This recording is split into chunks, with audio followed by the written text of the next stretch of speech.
Thank you very much for coming to this series, which is in many ways a continuation of what we began in the fall with the book of Genesis. That was something new for me, and a lot of you seem to have responded very well to that, and I thought it would be good to continue with the book of Exodus. I don't intend to go through every book of the Old Testament, but the book of Exodus, like the book of Genesis, is very important, not only for the Old Testament, but also for our Christian faith. The book of Genesis really is the story of a family. It really tells us how the family of Abraham, Isaac, and Jacob comes about, and that family becomes the origin of a people, the people of Israel, and it's from that people, the people of Israel, that the Messiah, Jesus Christ, is born. And if you remember the story as we ended it with the book of Genesis in the fall, the family of Abraham, the descendants of Isaac and Jacob, the 12 sons of Jacob, were now in Egypt because a great famine had come upon the land, and the family had to go into Egypt, where Joseph was now in charge of all the distribution of the food, and it's because of that that the family has survived. Now, the book of Exodus is different. It tells us how this family, which now has grown, becomes a nation. And of course, at the beginning of the book of Exodus, we'll see that they are an oppressed people. They're not yet a nation. There are a large number of people who are oppressed, and we see how God delivers them from this bondage, from this slavery, first of all through the Red Sea, and then God makes a covenant with them at Mount Sinai, and then God dwells with the people he dwells in eventually with them in what is called a tent of meeting. And so the family of Abraham is going to become a nation, and slowly the promise that was made to Abraham when God called him out of Ur of the Chaldees and said, "Go to a land that I will show you, and I will make you a great nation," that is the promise that is beginning to be fulfilled. Now, the book of Exodus is a book that we read very much during the period of Lent in what is called the office of readings and the breviary. The whole first part of Lent we read through the book of Exodus, and for a very good reason, because it's in the book of Exodus we will see that the great act of deliverance that God brings about, the Passover and the deliverance through the Red Sea occurs, which for Israel was the central act of salvation. And for us Christians, we see that as foreshadowing the Passover of Christ from death to life. And just as Israel passed through the waters of the Red Sea, so we pass through the waters of baptism and enter into new life. So this book is very important for our Lenten spirituality and our Christian spirituality as well. Now, today I'm going to focus on the first 7 chapters of the book. And these chapters are going to introduce us to the person of Moses. And then I'm going to spend most of the time on chapters 3, 4, and 5, where God reveals his name to Moses and commissions Moses to go and set the people free. So if you have the handout, the handouts are in the back there. And clearly I can't read everything here, so I'm going to highlight things that are important. Then some chapters I'm going to read more carefully. But the story begins with a brief paragraph in chapter 1, the first 7 verses, which connects the book of Exodus with the book of Genesis.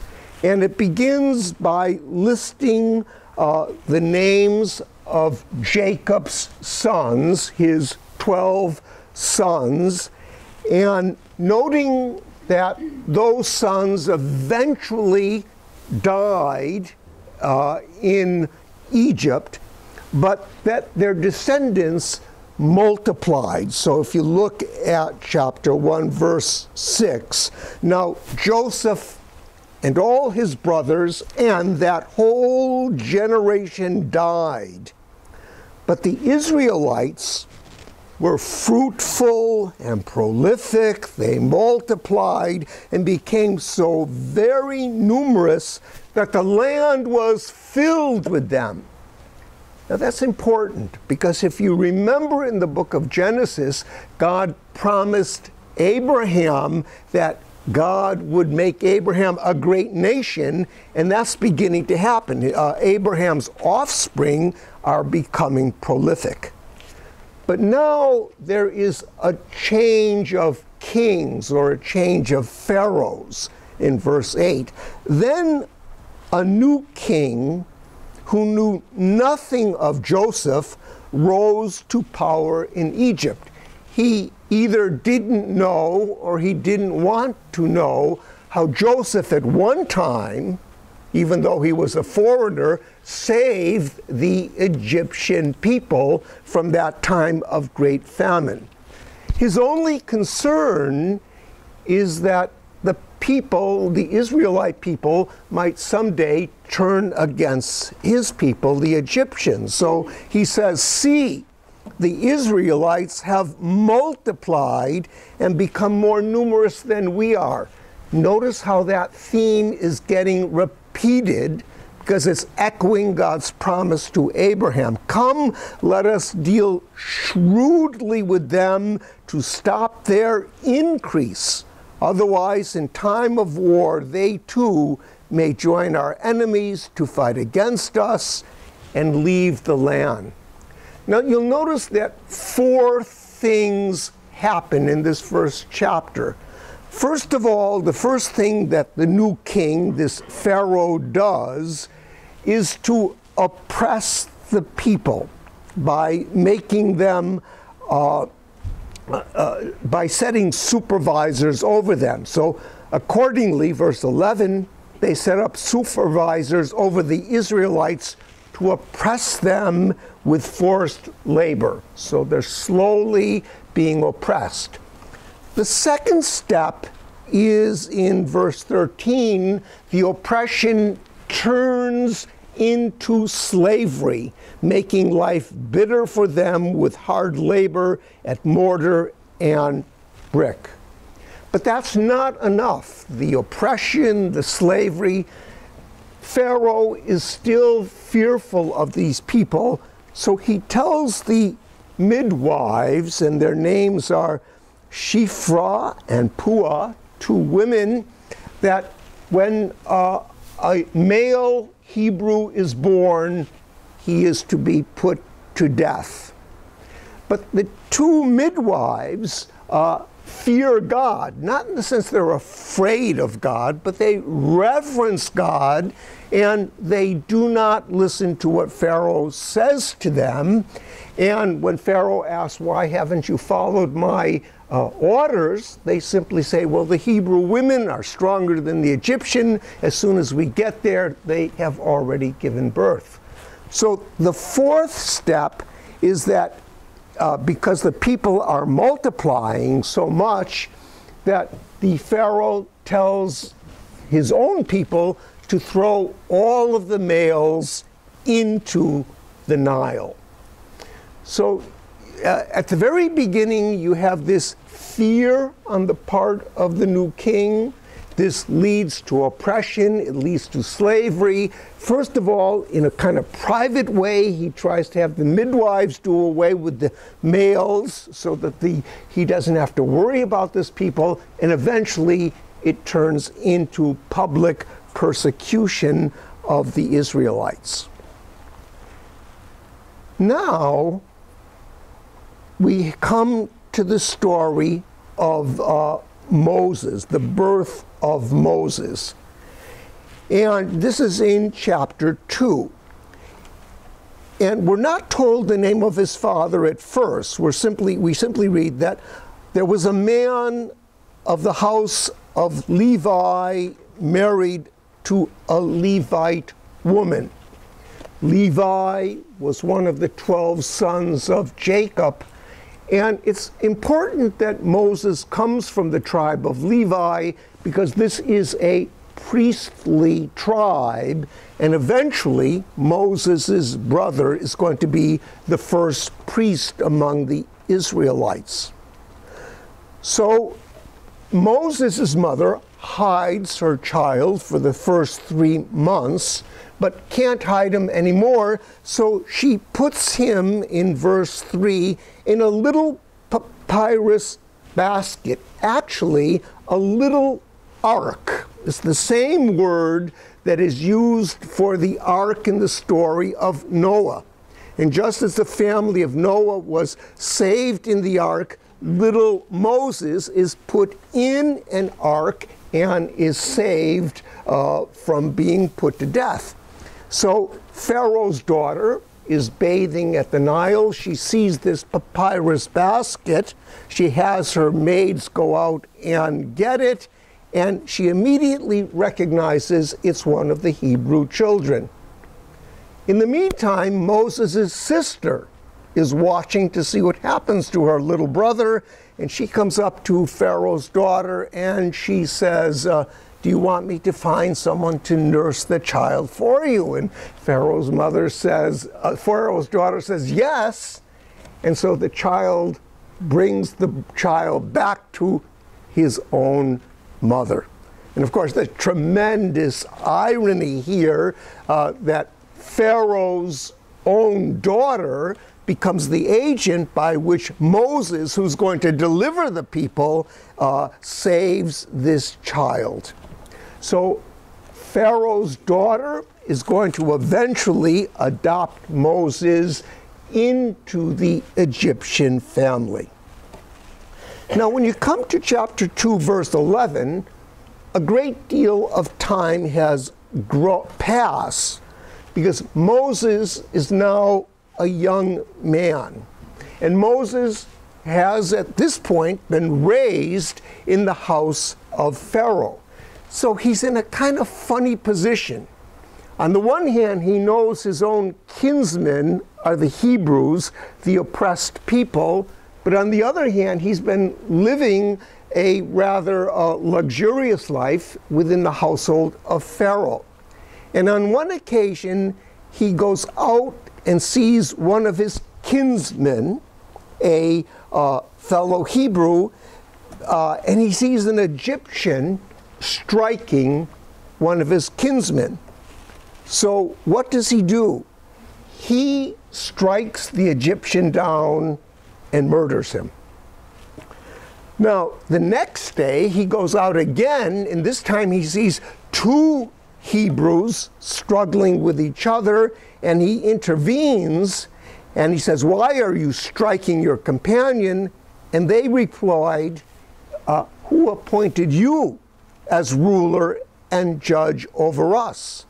Are you thinking of killing me as you killed the Egyptian?" And suddenly Moses realizes that what he did the other day has become known, and he flees into the desert, into a place called Midian, where, because Pharaoh now wants to put Moses to death. Now, this is Moses' very first attempt to do something for his people. And it just goes terribly awry because he tries to use violence to save his people, and it doesn't work. Notice that God has been silent and absent through all of this. Now, when he goes into the desert of Midian, he comes to a well, and there he meets the daughters of a priest by the name of Ruel in verse 18, who in other parts of the book of Genesis will be called Jethro. And he helps the daughters of Ruel water their sheep, and he protects them from some other shepherds. And eventually he comes into the house of Ruel, who seems to be a priest in the land of Midian. And that priest, Ruel, gives his daughter Zipporah to Moses. And Moses has a child in chapter 2, verse 22, by the name of Gershom.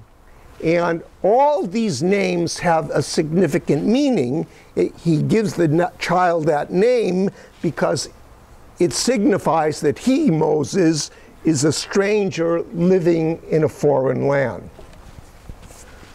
Up to this point, God has been silent. In fact, God has been silent for 400 years. God, in the book of Genesis, was very active, you remember. And he saved the people by having them come to Egypt. And now one could say, well, why did God do that? He's let the people be oppressed. It's as though he's forgotten about them. But now, if you look at chapter 2, verse 23, God becomes an active voice within the narrative. A long time passed, during which the king of Egypt died.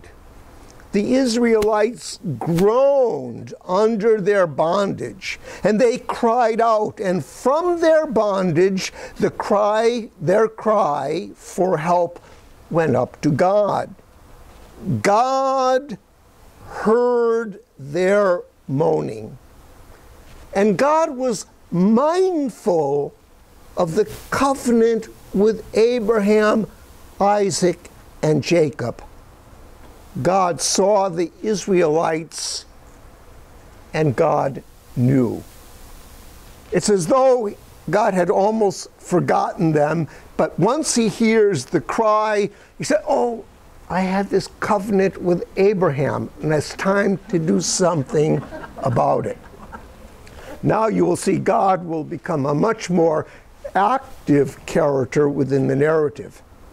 Now we are in chapter 3, and here chapter 3 and 4 are very important because here God will appear to Moses and send Moses to free the people, but most importantly, God is going to reveal his name to Moses and through Moses to the Israelites.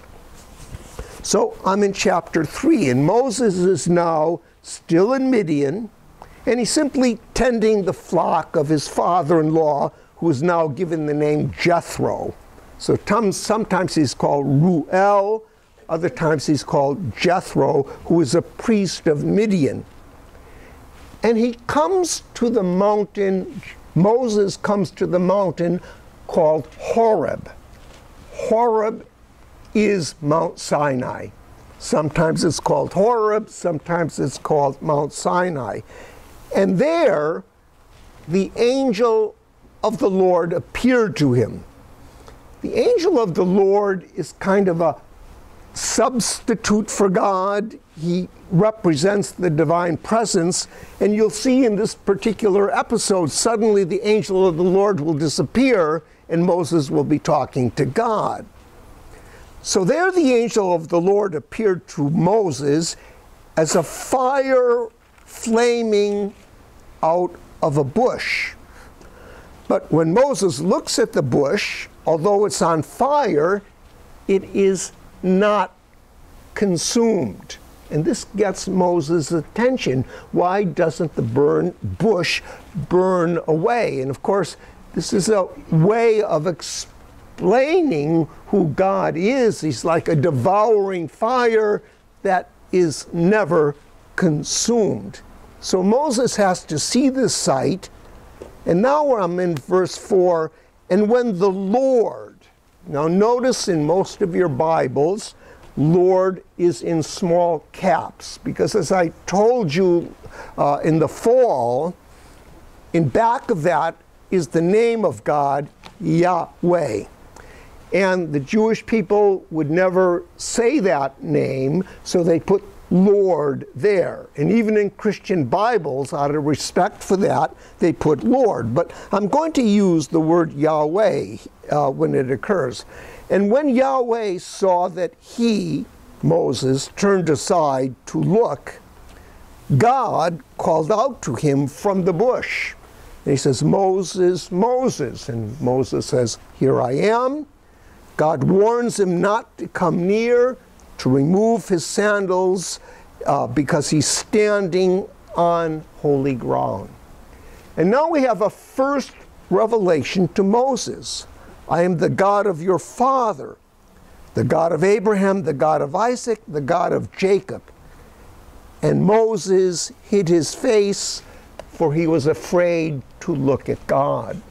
He's standing in the presence of the All-Holy, and if he should dare look at God without permission, there's great danger he will simply die. One cannot just presume to look at God without the danger of dying.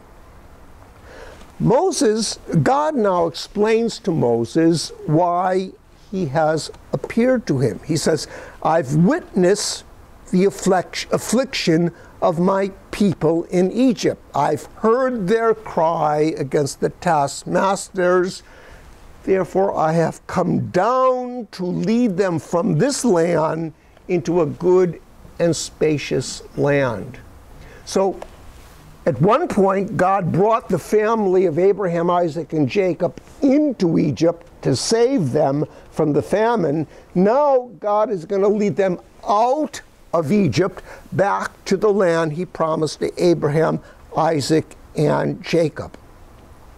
And he says in verse 10, go, I'm sending you to Pharaoh, bring my people, to bring my people, the Israelites, out of Egypt. So there's the first commandment. Go, bring my people out of Egypt. I'm sending you to Pharaoh. Well, of course, this is all too sudden for Moses. And now what we're going to notice is that Moses, in the next couple chapters, is a reluctant hero. And he's going to make 7 objections why God should not choose him. So the first of them is here in verse 11. But Moses said to God, who am I that I should go to Pharaoh and bring the Israelites out of Egypt? So the first objection is, I'm just not worthy to do it. Why me? It's the question we all ask. Why me? Why not somebody else? And to each objection, God gives a response. So God's response is, I will be with you, and this will be your sign that I have sent you. When you have brought the people to Egypt, you will serve God on this mountain. So God's response to Moses is simply, don't worry, I'm going to be with you. That's the sign. That will be the assurance. I'll be with you, and you'll eventually be able to worship the people at this mountain, Horeb, Sinai. But now, Moses brings a second objection in verse 17. But Moses said to God, if I go to the Israelites and I say to them, the God of your ancestors has sent me to you, and they ask me, what is his name? What do I tell them? And now, this is an important point in the book of Exodus because God reveals his name. Now this gets a little bit complicated, so just stay with me, all right? So he says, God replies, verse 14, and he says to Moses, I am who I am. So Moses wants to know what God's name is. So God tells him what his name is, and the name is elusive. On the one hand, he tells them the name, but on the other hand, he hasn't told them anything. He says, I am who I am, or I will be who I will be. You'll find out who I am. And then he added, you will tell the Israelites, I am sent me to you. So God's name is I am. And he tells Moses to tell the Israelites, I'm the one who is sent me. God spoke further to Moses. This is what you will say to the Israelites. Yahweh, the God of your ancestors, the God of Abraham and Isaac, the God of Jacob, has sent me. This is my name forever.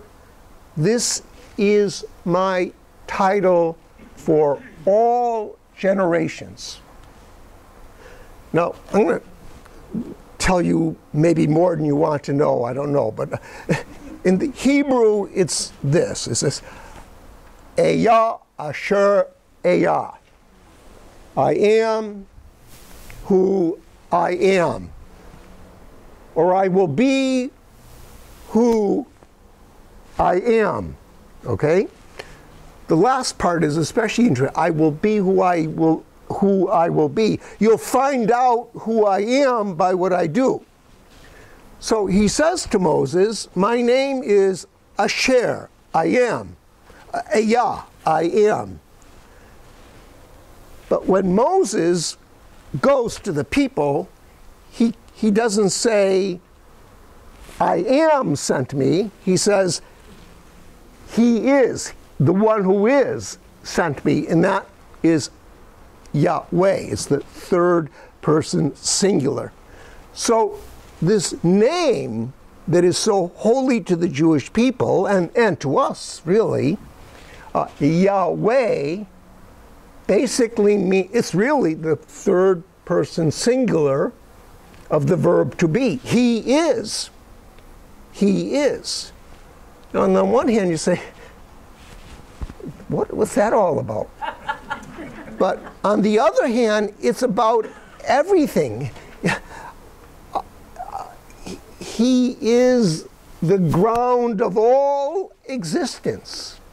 Without him, there is nothing. So he says, I am who I am. On the one hand, it's mysterious. You'll find out who he is by what he does. On the other hand, he's pure being and existence. So, out of total respect for this name, which is the very presence of God, the Israelites never pronounce it. They put a substitute in it. They say the word Adonai, Lord. That's why in the Ten Commandments, you shall not take the name of the Lord your God in vain. It doesn't mean you shouldn't swear. That's the way we do. What it means, you shouldn't pronounce the name. You have total respect for this name because the name is God. It represents the very presence of God. Now, in verse 16 and following, God kind of lays out the plan for Moses. Go gather the elders of the Israelites. Tell them Yahweh, he is the God of your ancestors, the God of Abraham, Isaac, and Jacob, has appeared to me and said, I have observed you and what is being done to you in Egypt. So I decided to lead you out of the affliction of Egypt into the land of the Canaanites, the Hittites, etc. And then God tells Moses in verse 18, they, the people, will listen to you. Then the elder will listen.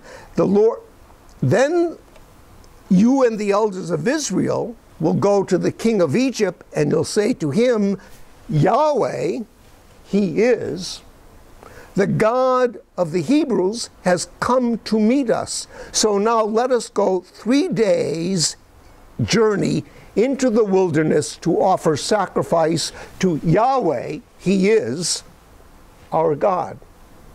Now you'll notice that at the beginning, the only thing Moses will ask Pharaoh is, just let us go sacrifice for 3 days, we'll come back and be your slaves again. But as the story goes on, the ante is upped, and they want out entirely. God knows this is not going to be easy.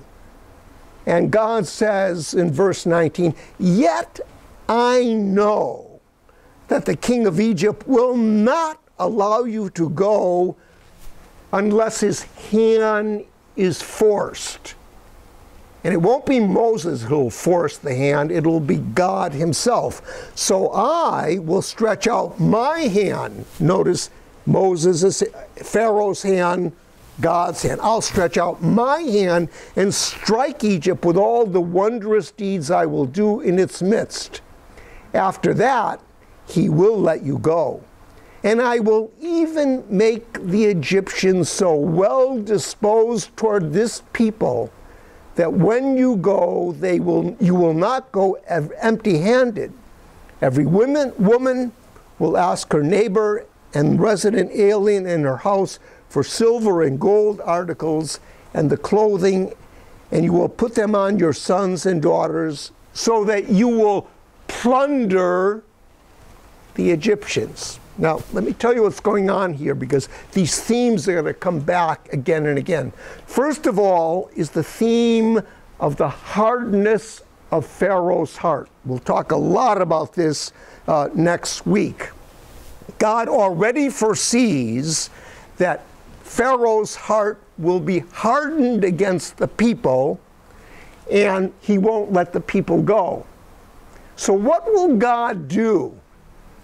Since Pharaoh has hardened his own heart, God will harden Pharaoh's heart even more to make him even more stubborn.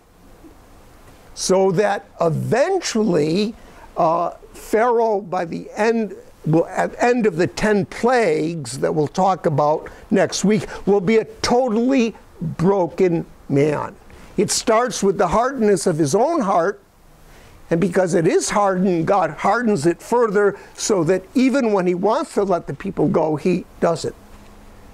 Secondly, when the people go, they will not go as slaves who are running away. God is going to turn the hearts of all the Egyptians toward them, and when they leave, the Egyptians are going to give them all kinds of gifts to get out of town.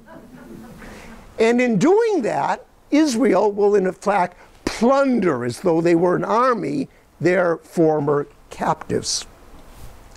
Now, if you look at chapter 4, at the beginning, we come to Moses' third objection.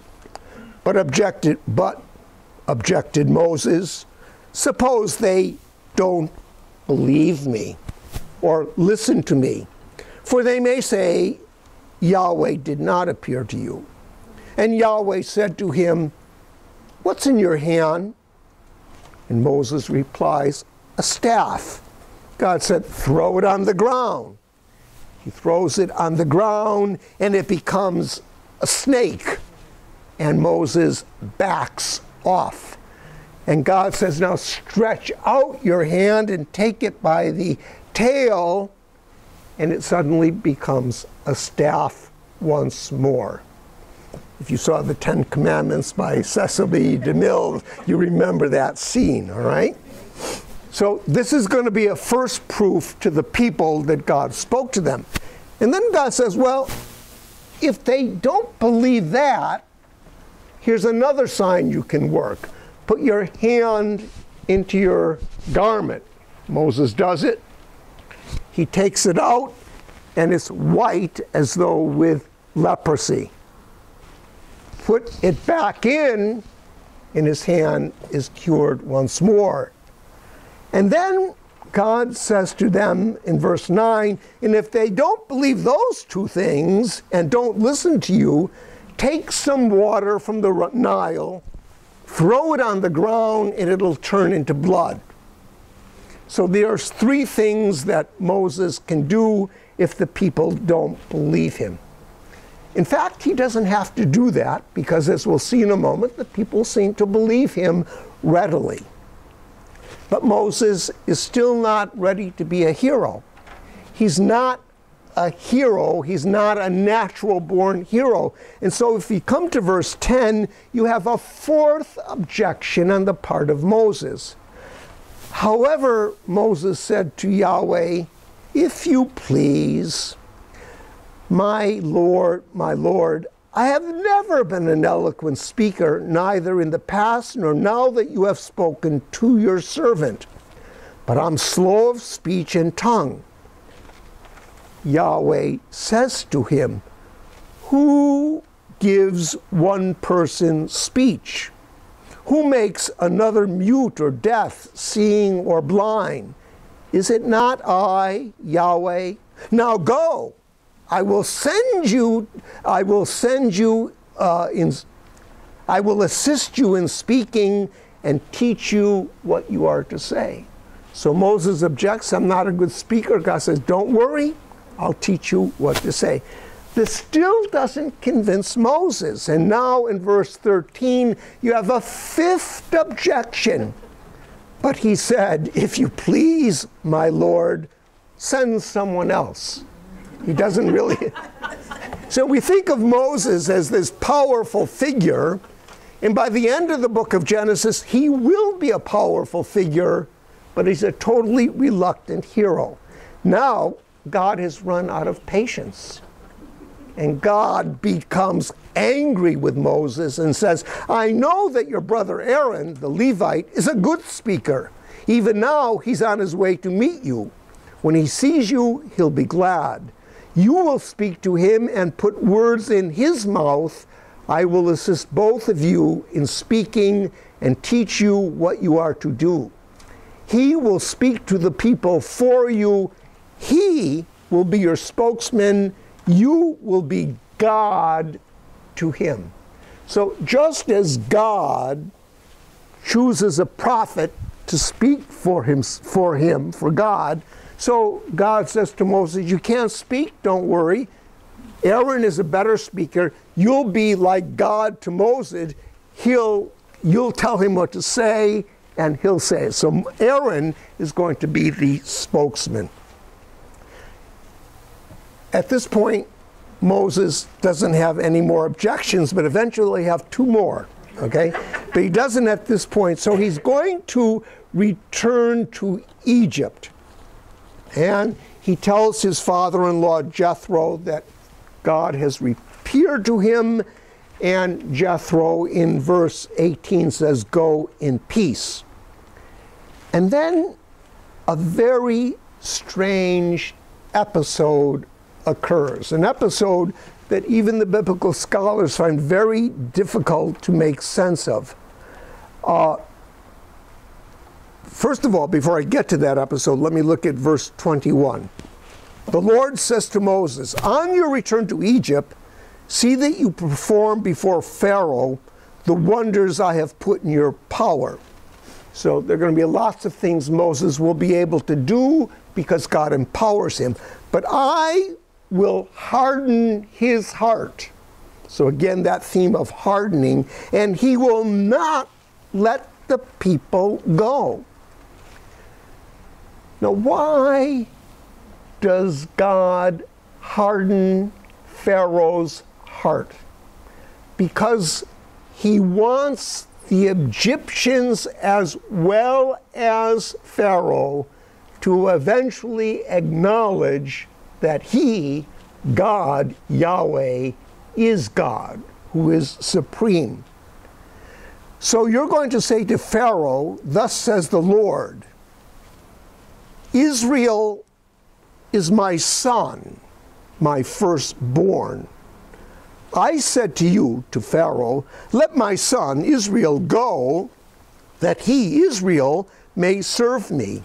Since you, Pharaoh, refuse to let him go, I will kill your son, your firstborn. That is going to be the 10th of the plagues. So here God is kind of telling us what's going to happen. Israel is God's firstborn son. That's how close Israel is to God. And he's telling Pharaoh, let them go. God knows Pharaoh won't do this. So what will God do? God will kill by the destroying angel the firstborn of all the Egyptians, including Pharaoh's own son, as well as the firstborn of all their livestock. The Israelites will be spared because they will, I'm anticipating, they will have put the blood of the Paschal lamb on their lintel, and the Lord, that the avenging angel, will pass over their homes and spare their firstborn, but the firstborn of all of the Egyptians will be destroyed. So that's what's going to happen. Now the strange episode appears. Moses and his wife Zipporah and their son Gershom are going home, and in the middle of the night, God seeks to put Moses to death. Verse 24. On the journey, at a place where they spent the night, Yahweh came upon Moses and sought to put him to death. Now, what is this all about? I mean, God has just revealed his name. God has sent Moses to release the people, and now he's going to put him to death? Somehow, Zipporah understands what is going on. So she takes a piece of flint, cuts off her son's foreskin. She circumcises her son. And she said, surely you are a spouse of blood to me. And God lets Moses go. Now let's stop here for a moment, because this is not the kind of way we normally think of God. God seems almost to be erratic. But it's an important thing about thinking of God. God is this powerful force that we do not control and we do not understand. That's important. We do not control this force, if God can be called a force, nor do we ever fully understand God. And the reason God wants to put Moses to death is that Moses hasn't circumcised his son. And Zipporah somehow understands this, and she saves her husband. By the way, she's the only female who's ever mentioned as performing the rite of circumcision. So it's a strange episode, but it's also kind of a warning to us that God is not something we can control and put in our little categories. No matter how much we know about God, God always remains totally utter and different. Moses eventually meets his brother Aaron, and he goes back to Egypt. And then in verse 31, when he speaks to the people, Aaron, verse 30, told them, so Aaron is now the spokesman, he tells the people everything Yahweh said to Moses, not Moses, Aaron says it, and he performed the signs before the people. So Moses did, in fact, throw the staff down, put his hand in there. He performed all the signs, and the Israelites knelt and bowed. The people believed when they heard that the Lord had observed the Israelites and had seen their afflictions, and they knelt and bowed down. So it seems like everything is going swimmingly. And it seems that the Israelites will be out of Egypt in record time. And Moses has had no problem at all with the people. Shows them these 3 signs. They believe everything is in order. So in chapter 5, Moses has his first encounter with Pharaoh. And things don't go so very well. Afterwards, Moses and Aaron went to Pharaoh and said, this is chapter 5, verse 1, "Thus says Yahweh, the God of Israel, let my people go, that they may hold a feast for me in the wilderness."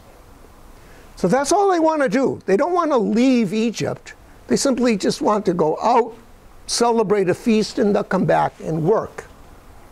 Pharaoh answered, "Who is Yahweh, that I should obey him and let Israel go? I do not know Yahweh." Now this is filled with irony. On the one, he's exactly right. He doesn't know who Yahweh is. But he's going to find out very soon how powerful this God of the Hebrews is. "I will not let Israel go." Moses and Aaron replied to him, "The God of the Hebrews has come to meet us. Let us go 3 days' journey into the wilderness, that we will offer sacrifice to Yahweh our God, so he doesn't strike us with a plague or a sword." Pharaoh is just very impatient with Moses, and he says, "Why, Moses and Aaron, do you make the people neglect their work? Off to your labor." So it's at this point then, that Pharaoh increases the oppression of the people. Up to this point, they've had to make bricks, and now they have to gather their own straw to make the bricks and still produce the same amount of bricks they did before. The Israelites at first are totally puzzled why this is happening, and the foremen, who are Israelites themselves, eventually come to Pharaoh and say, "What are you doing? You're angry with us, and you're at fault because you're now telling us to make the same amount of bricks without straw." So in chapter 5, verse 15, "Then the Israelite foremen came, they cried out to Pharaoh, 'Why do you treat your servants in this manner? No straw is supplied to make for your servants, and still we are told, make bricks.' And Pharaoh tells them, 'You're lazy. That's why you keep saying, let us go and offer sacrifice to the Lord.'" Now in verse 19, the Israelites realized they were in trouble. And now they go back to Moses and Aaron, who just recently they were all in favor of, and they assail Moses and Aaron, and they say, "The Lord look upon you and judge you. You've made us offensive to Pharaoh."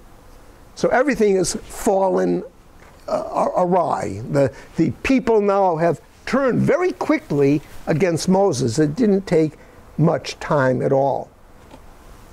So now in verse 22, Moses goes back to Yahweh. And he says in verse 22, "You've treated this people badly. Why did you send me? From the time I went to Pharaoh to speak in your name, he's treated the people badly." So Moses doesn't understand what is going on. But now when we come to chapter 6, we begin to see what's going to happen. So in chapter 6, Yahweh tells Moses, "Now you will see what I will do for Pharaoh. For by a strong arm he will let you go. By a strong hand he will drive you from the land." He'll want you to just get out of the land because of what I'm going to do. Now, God then renews the promises to Moses. And this chapter 6 is almost a kind of a repeat of chapter 3, but from a different point of view. So it's as though what is happening is God reveals himself and his plan a second time to Moses. So if you look in chapter 6, verse 2, he says, I am Yahweh. As God Almighty, I appeared to Abraham, Isaac, and Jacob, but I didn't reveal my name to them. I did not make myself known to them. I established my covenant with them. Now that I have heard the groaning of the Israelites who have been reduced to slavery, I am mindful of my covenant. And then I'll skip down to verse 7. God tells Moses, I'll make you my own people. I'll be your God, and you will know I, Yahweh, am the God who freed you from the burdens of the Egyptians. So God is now telling Moses that he's going to make the Israelites his special people, his chosen people, and he's going to bring them out of the land of Egypt, not just for 3 days to worship him, but he's going to bring them into the promised land. But now look at verse 9. But when Moses told this to the Israelites, they would not listen to him because of their dejection of hard labor. So you have the total despondency of these people who have been enslaved. So God then sends Moses in verse 10, tell Pharaoh, king of Egypt, to let the Israelites leave the land. So now the ante has been upped. But now we have Moses' sixth objection in verse 12. However, Moses protested to Yahweh, if the Israelites didn't listen to me, how is it possible that Pharaoh will listen to me, poor speaker that I am? All right? So my own people won't listen to me. Why will Pharaoh listen to me? It's the same objection that he's a poor speaker. So God tells Moses, God speaks to Moses and Aaron regarding the Israelites and charged him to bring the Israelites out of Egypt. Then there's a little section in which we have a genealogy. And you might say, what is this all about? These genealogies are often very puzzling. But the whole purpose of the genealogy, I'm not going to read it, is simply to show that Aaron and Moses are descendants of Levi, the son of Jacob, who is of the priestly clan. Then in verse 30, we have Moses' seventh and last objection. When the Lord spoke to Moses in the land of Egypt, the Lord said to Moses, I am the Lord, say to Pharaoh, king of Egypt, all I tell you. But Moses protested to the Lord, since I am a poor speaker, how is it possible that Pharaoh will listen to me? And so in chapter 7, God tells Moses, I've made you a god to Pharaoh, and Aaron is your prophet. So in a sense, Moses is going to take the place of God, if you will, and Aaron is going to be like Moses' prophet. You will speak all I have commanded to you. In turn, your brother Aaron will tell Pharaoh to let the Israelites go out of his land. Yet now, we come back to the theme of the hardening. Yet I will make Pharaoh so headstrong that despite the many signs and wonders I work in the land of Egypt, Pharaoh will not listen to you. Therefore, I lay my hand on Egypt with mighty acts of judgment. I will bring my armies, my people, the Israelites, out of the land of Egypt. Now stop there for a moment. what God is saying is that the people are not going to run away out of Egypt as slaves trying to escape. They're going to be God's army. They're going to leave as an army of God.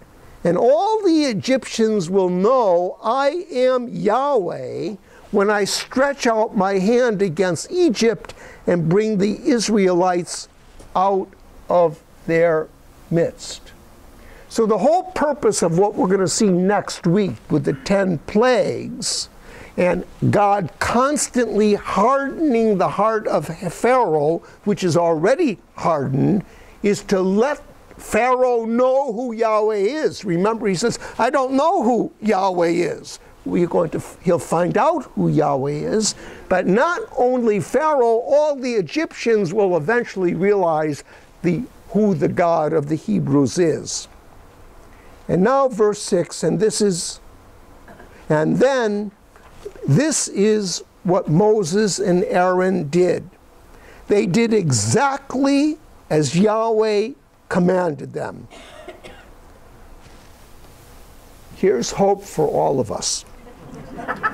Moses was 80 years old and Aaron 83 when they spoke to Pharaoh.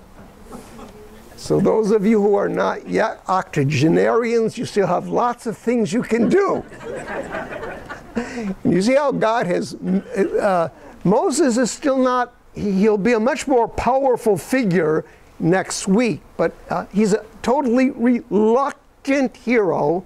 And when he finally goes to Pharaoh, from our point of view, he's an old man. But that doesn't matter, because he's not the one who's saving the people. He's the instrument of God. So let me just draw some conclusions here. First of all, it's just significant. I think it's very significant that God remembers the people and the covenant. The first time I've been reading, just as I read the book of Genesis several times before I gave that course in the fall, I've been reading Exodus several times. And I remember the first time I noticed that verse, God remembered. And it occurred to me how often we think God is not present to us. But God does remember the covenant he makes with his people. He may not act at the time we think he's supposed to act, but God never forgets the covenant and promises he makes with his people.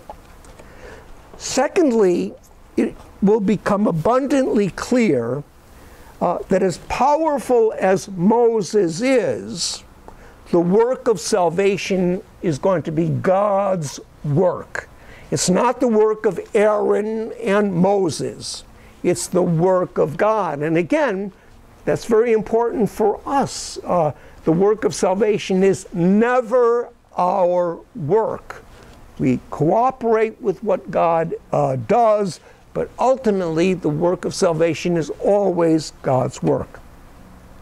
Thirdly, and this is going to be hard to understand because it seems so very, very unfair. And in a sense, it is unfair. But as Paul will say in his letter to the Romans, who are you to question God? And what seems so unfair is that God will use Pharaoh as an instrument to show God's glory. So the hardening of Pharaoh's heart, there's a purpose to it. It's not vengeance. It's not because God is mad at Pharaoh and is punishing Pharaoh. Pharaoh is part of God's plan to eventually show God's glory to Pharaoh as well as to all the Egyptians. Fourthly, as I've made this point several times tonight, Moses is a reluctant hero. Maybe it would be better to say Moses is not a hero at all. Moses has been called by God, and quite reluctantly he's accepted the call. And once he accepts the call, then he'll be able to do great things. But he's not a hero. He's not even a reluctant hero. If he had his way, he wouldn't do this at all. Fifthly, God reveals his name. And in revealing his name, God reveals who he is. We've lost that sense of how important a name is. But once somebody gives you his or her name, or once you know somebody's name, they reveal something to you, or their name reveals something to you. I have a much closer connection with parishioners whose names I know. Not because I like them better, but simply because I now know their names. And so many of you know I keep asking people's names over and over again. I know I've asked people's names 10, 12 times. But I've lost shame at this point. It doesn't bother me. Because once I can finally get that name down, I feel a relationship that otherwise I'm faking it, you know. You ever get in those conversations where you're talking, you don't know the name, and you say, this is awkward. All right, so I try to get the name. But the revelation of God's name is important, because God's name is God.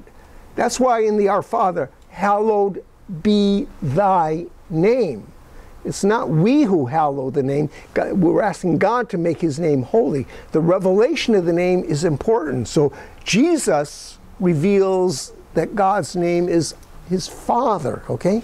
In the Old Testament, he's revealed as Yahweh. And the name is a beautiful name. It's an elusive name. On the one hand, we know God's name, and on the other hand, we know nothing. I am who I am. You'll find out who I am by what I do. I am who I will be. By what I do, you'll discover who I am. 6, deliverance does not come quickly as people expect. Salvation doesn't come quickly. The Israelites, when they first agreed with Moses, thought, okay, Moses had these wonderful signs. He'll go to Pharaoh. He'll show these signs. We'll be released. Of course, it's not going to work that way, and the 10 plagues that we'll talk about next week, we'll see that at different times Pharaoh's all ready to let the people go, and he changes his mind over and over again. And the last thing is that failure and setback are a part of the process of deliverance. They're not just roadblocks. It's part of how it comes about. Salvation and deliverance come about through failure as well as success. So next week, what I'm going to do, I'm going to look at this great contest between Yahweh. The contest is not between Moses and Pharaoh. It's a contest between Yahweh and Pharaoh. And we'll talk about the 10 plagues, then we'll talk about the wandering of the people in the desert, and finally when they come to Mount Sinai. So basically I'm going to be looking from chapter 7 to 13. It's a small point, but with the whole emphasis on Yahweh, how did the Jewish people refer to God before they knew he was Yahweh? Well, there were... I didn't focus on it. God had different names in the Old Testament. Sometimes they simply called him God, El, okay? Other times they called him God Almighty, El Shaddai. Sometimes they called him God Most High. Or they might say the God of Abraham, the God of Isaac, the God of Jacob. And you're living, first of all, in a culture where there are many gods. all right? And gods have different names, you know, obviously. And one of these gods has the name Yahweh. And that eventually that's the God who is revealed to the Israelites, and they come to see that Yahweh is the only God, or the most. In the beginning, they say he's the most powerful God, and eventually they realize he's the only God.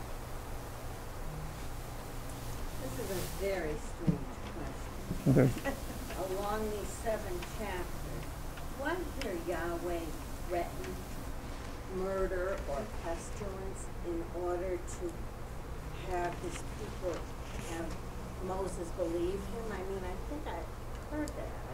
Well, yeah, I mean, there's next. With murder, I mean, like, people kill your people, you know. Yeah, I mean, he's going, God, the central act of deliverance in the book of Exodus is what is called the Passover, okay?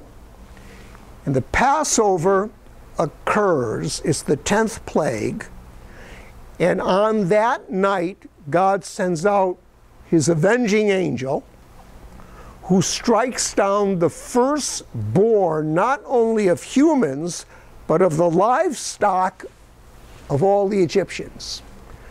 The Israelites who are living in Egypt are spared because God tells them in advance, take a paschal lamb, a newborn, sprinkle its blood on the doorpost, and the avenging angel will pass over you.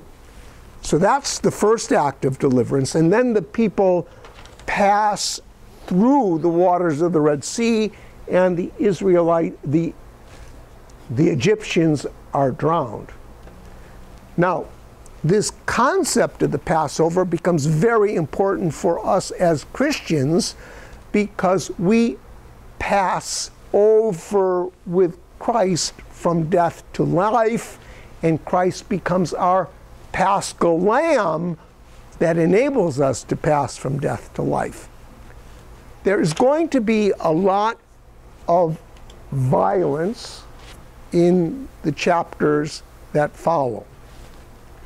And it's very easy, well, not very easy, it's understandable that you get put off by this. Why is God treating... We're using that method. Yeah, why is God doing that?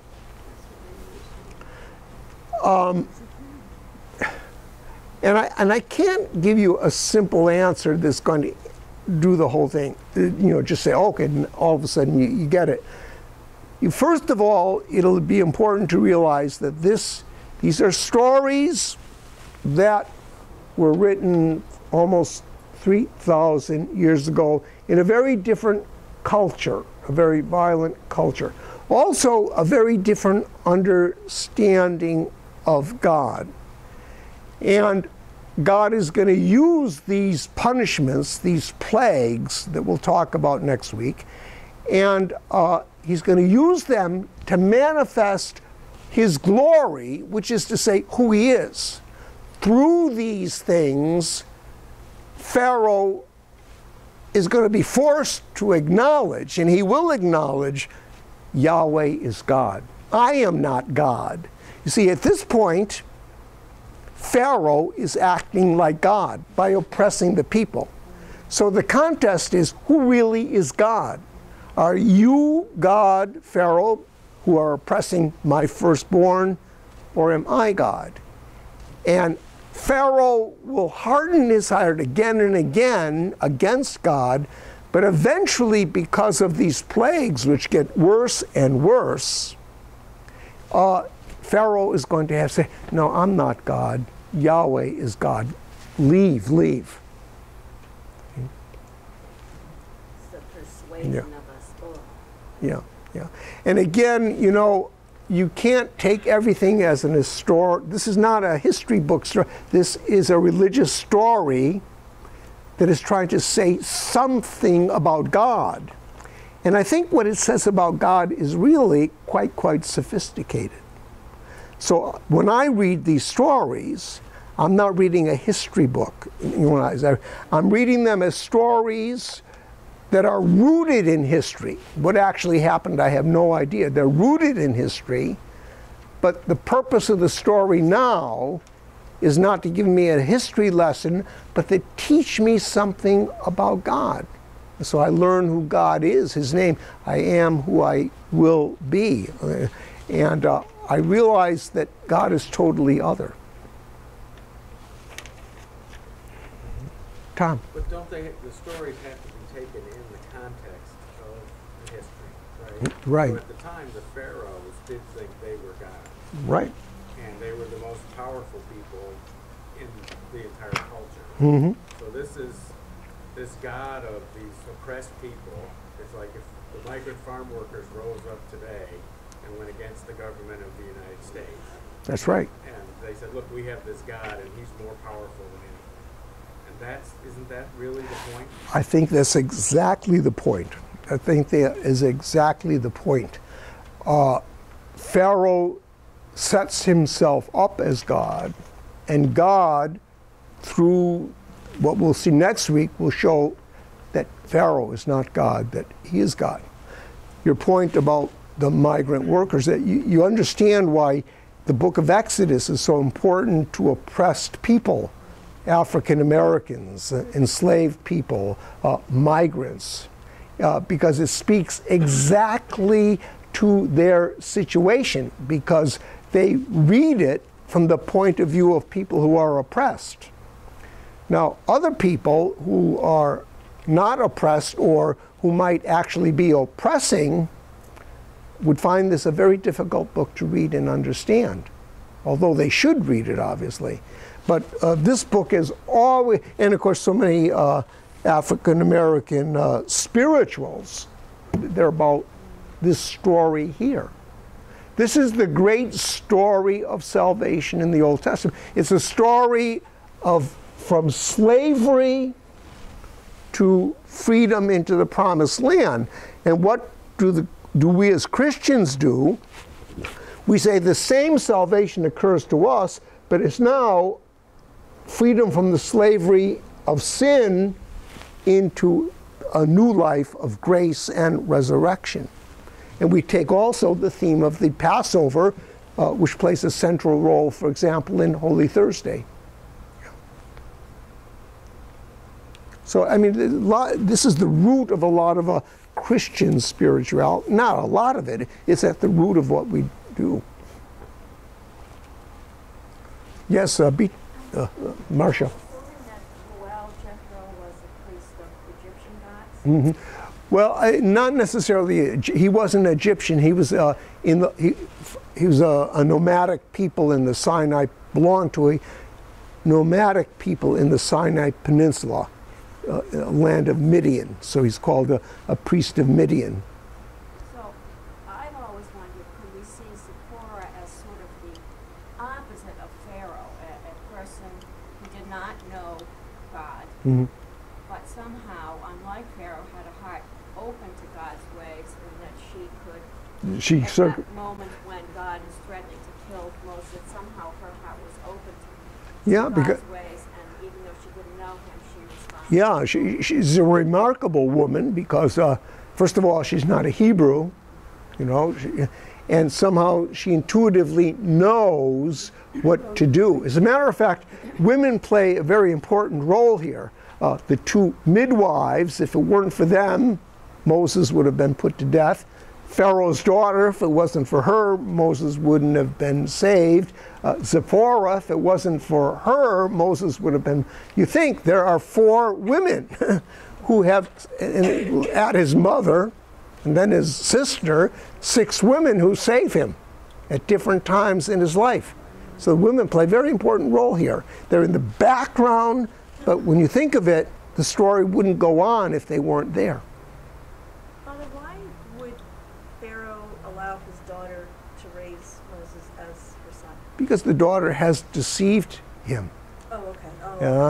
Yeah, he doesn't know, and so he's in fact being deceived. Okay. Yeah.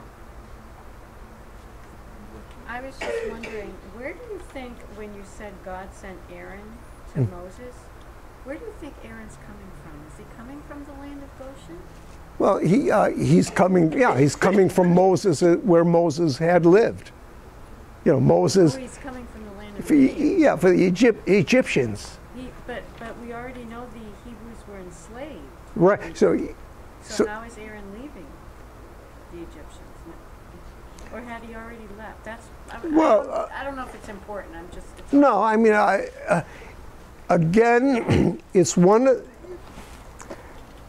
those questions the text itself never answers. It's the kind of question we raise. You might say, how did he get out of Egypt? Okay, well then we'd have to kind of imagine and say, well, I suppose a single person could have gone. But from the point of view of the sacred writer, he's there because God called him. That's why. So if God called him, it simply doesn't matter. He's there.